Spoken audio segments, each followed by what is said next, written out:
On another matter, there's been a review done. You put pressure on them to do this review on the Inspector General of the Defence Force. The government's had it for a couple of months. What's the latest advice you've got on this? When will they release it? You know, it brings tears to my eyes. The Inspector General of the Australian Defence Force, that whole office is responsible for suicides, and I'm calling them out. The Royal Commission's made that very, very clear. That report has not even been passed over to the Royal Commission, and they're doing up the last of their notes, okay, the last of their report. So I have to ask why they are hiding this report.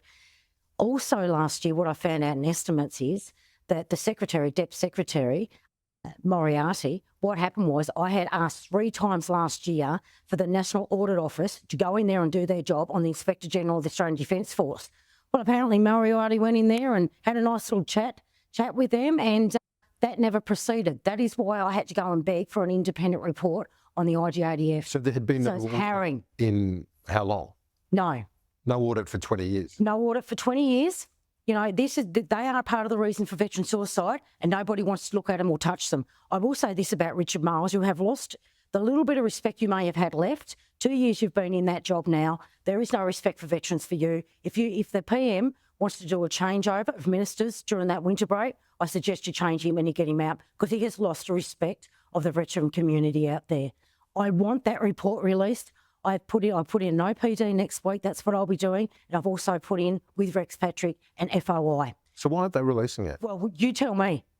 Why haven't they passed over to the Royal Commission? If the government of the day gives us stuff about veteran suicide and they are part of the reason those veterans are taking their lives, why haven't you at least given it to the Royal Commissioner? Why haven't you done that? So for me, all you're doing is you're giving Defence, and I'll tell you something else I know, that Defence, since that Royal Commission, this is how weak your Defence Minister is. They have got worse with putting their heels in the ground. They're not passing that information. They're not playing the game. They don't want to fix this situation. I'm also worried about the new CDF. It's not much different than the old one. I don't think that we're going to get the results that we need out of the Royal Commission, because Defence will not open up and be honest. And they've done this the whole way along. It has been so disappointing, you know, and you wonder why people are out there saying, don't join until it's fixed. I'm telling you, I'm sitting right on that grass. I don't want to have to go on that bandwagon and call for that, but I'm about this close.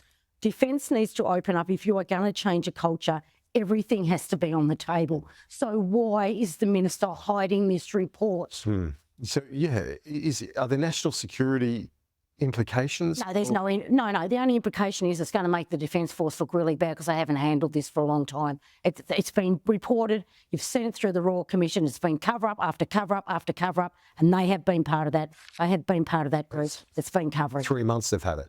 3 months they've had this, and like I said, I've got veterans out there, you know, and you won't the legal part of a Defence Force. You don't want to deal with that. Well, that's where your problems are. So wake up. If he doesn't release this report, I am begging the Prime Minister to put in a new Defence Minister, because he's lost the respect of veterans out there, and I'll tell him that today.